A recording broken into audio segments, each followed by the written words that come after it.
Mas depois não poderão reclamar de que foi por falta de informação.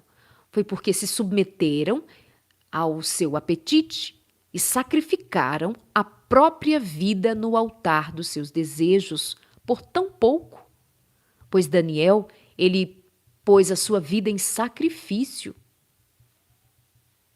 Ele não abriu mão de ser fiel aos seus princípios por nada, porque ele sabia que em Babilônia o seu objetivo era glorificar a Deus.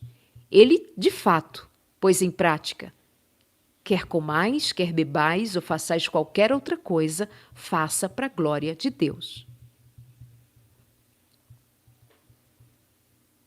Ao condescenderem com o apetite e as paixões pervertidos, muitos cristãos frustram a natureza em sua obra e reduzem o poder físico, mental e espiritual, moral. Alguns que estão fazendo isso pretendem estar santificados para Deus, mas tal pretensão não tem fundamento. Muito sério.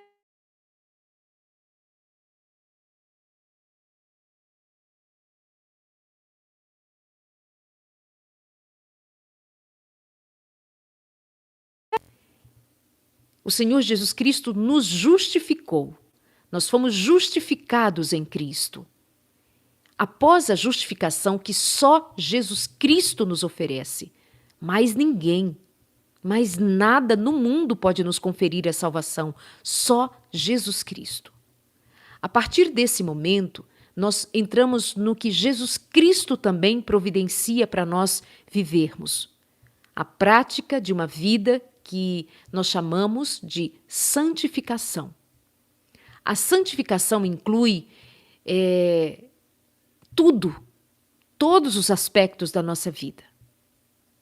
Volto a dizer, todos os aspectos da nossa vida são impactados pelo Evangelho de Cristo Jesus, que nos justificou e nos santifica. E essa santificação é uma obra da vida inteira. Ninguém amanhece santificado. Nenhum de nós aqui pode dizer está santificado. Nós só podemos usar este verbo noutra colocação, santificando-nos. Nós estamos num processo de santificação. Isso é para todos os dias e para uma vida inteira, até o último dia da nossa vida. E essa santificação, essa oferta que nós fazemos a Deus todos os dias, inclui todas as áreas da nossa vida. Nós devemos considerar as palavras do apóstolo Paulo, nas quais apela a nós, por compaixão de Deus, ele diz, em sacrifício vivo, santo e agradável a Deus. A santificação não é apenas uma teoria, uma emoção ou uma forma de palavras, mas é um princípio vivo, ativo, que faz parte da vida diária. Demanda que nossos hábitos no comer e beber e vestir sejam de molde a assegurar a preservação da saúde física, mental e moral, para que nós possamos apresentar ao Senhor em nossos corpos não uma oferta corrompida por hábitos maus, mas um sacrifício vivo, santo e agradável a Deus. Vamos ler Romanos 12, verso 1? Anota aí, Romanos capítulo 12, verso 1. Vamos lá. Depois dos evangelhos, nós vamos encontrar Atos dos Apóstolos, a seguir Romanos, capítulo 12, verso 1, diz exatamente assim: Portanto, irmãos, suplico-lhes que entreguem o seu corpo a Deus, por causa de tudo o que ele fez por vocês. Que seja um sacrifício vivo e santo, do tipo que Deus considera agradável. Essa é a verdadeira forma de adorá-lo. Não imitem os costumes, o comportamento deste mundo, mas deixem que Deus os transforme por meio de uma mudança em seu modo de pensar, a fim de experimentarem a boa, agradável e perfeita vontade de Deus para vocês. É muito claro esse texto, não é? É muito claro esse texto, é muito clara a palavra. O apóstolo Paulo está dizendo: apresentem-se completamente ao Senhor. Apresentem-se com o seu corpo, com a sua vida inteira. Apresente-se ao Senhor. E ele fala sobre sacrifício vivo. Sabe-se que os sacrifícios eram justamente oferecer a oferta, o sacrifício da ovelha, do animal que fosse levado ao templo como sacrifício pelos pecados, simbolizando Jesus, não é? Você lembra o que isso significa. Paulo vai dizer então, agora que já não há mais a morte de bichinhos, porque Jesus Cristo já havia feito o seu sacrifício completo, absoluto, e a partir dali nenhum outro sacrifício de animais seria feito, e se fizesse não teria valor nenhum. Paulo diz: agora vocês se apresentam a Deus como sacrifício vivo, não morto, santos, um sacrifício vivo, santo, agradável a Deus. Não imitem o comportamento de Babilônia, não imitem os costumes de Babilônia. Agora estou fazendo referência ao que nós lemos sobre Daniel, onde ele se encontrava. Não imitem os costumes de Babilônia. Não comam o que o povo de Babilônia come. Não se vistam como o povo de Babilônia se veste. Não façam o que o Babilônia faz.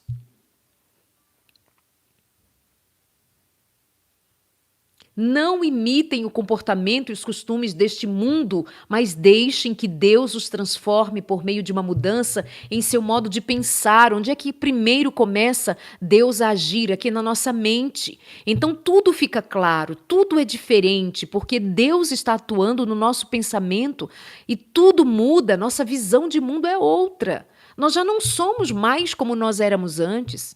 Porque Cristo agora está em nós, o Espírito Santo agora está em nós e todas as coisas respondem ao Evangelho, todas as coisas.